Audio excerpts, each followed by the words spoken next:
5-minute rounds, and we are off. Straight to the ground. Good single switch double by Shane. You know, I kind of expected the pro fights to take a little more time, but just like the amateur fights, they got right after it. I mean, there's so much momentum going into these fights and energy in the crowd. Yeah, I want to shout out Scott Corbin for matching up these fights tonight. Holy crap, everything is delivered. You obviously got to shout out the fighters too, but he did a great job matching this up. If you've never been to a Cage Thunder 20 or a Cage Thunder show in general, got to make it live. We appreciate you all tuning in from pay-per-view nonetheless, but the energy, especially here in Chaparrals, it's an underground feel. There's about 1,000 people in this building, and you can just feel all the energy, and there's not a bad seat in the house. I think we have one of the best seats. Absolutely. Chris, what do you think that KO should be doing here to... Really, it's tough to say. I almost want to think that he's just kind of weathering this early storm, but when you got a choke on the carotid and you guys are dry, it's a game of inches there, so it's nice to see a little bit more action coming from KO. Yeah, very surprised that Shane almost pulled guard there to try to finish that choke. Unsuccessful, and now we're back to our feet. KO wants to maybe try to get his hips into him, and it seems like that's everybody's game plan when they're fighting KO Butler, is just go straight to the takedown. We have no pro debuts tonight, so both these guys are experienced and going 5-minute rounds, so I don't think fatigue is going to be much of a factor. Yeah, it's interesting watching him pull him on top of him. Maybe that could be just anything to get you off your feet type of situation. Yeah, I think so too. KO's doing a good job keeping his hips back. Maybe trying to spin behind. He should push his head and stand up. Yeah, he can get back to where he's dangerous if he just disengages here. Right, just like that. Push his head. And he let him in on a single. Very good by Shane Lehman, not giving up, fighting for the position. You know, somebody who's really determined to finish those shots, you got to be more than just pushed down on the head. Yeah, I think he thought he was out of the woods, but excellent determination from Lehman to keep with it and finish that shot. It didn't seem like he had it. Now KO's in quite of a pickle, considering, you know, he's not a ground guy. So it'll be interesting to kind of see. You know, he's got Josh Roller in his corner, one of the best ground guys in Ohio MMA history.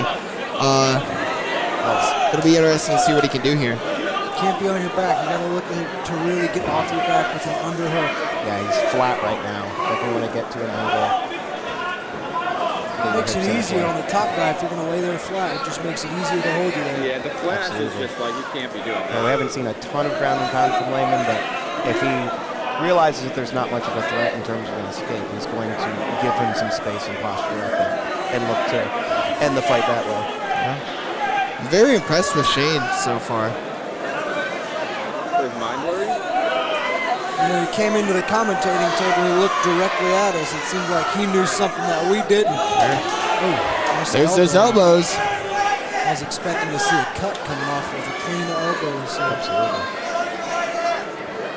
He's trying to Someone got his flash off. work out of half guard so he can get a little bit more power on those shots, throwing them from side control. Also opens up some more submissions.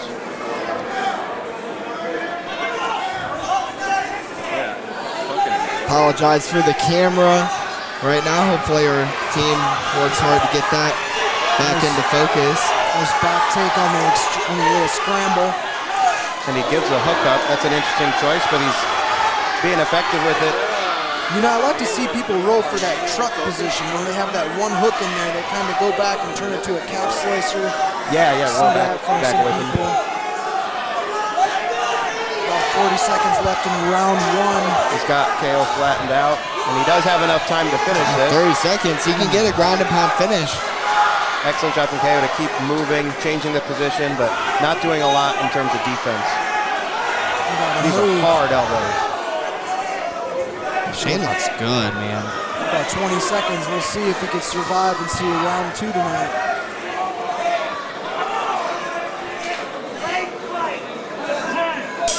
For as many elbows as he threw, I'm surprised there's not a cut coming from KO. No, I agree. Absolutely, yeah. Clean elbows, that is, too.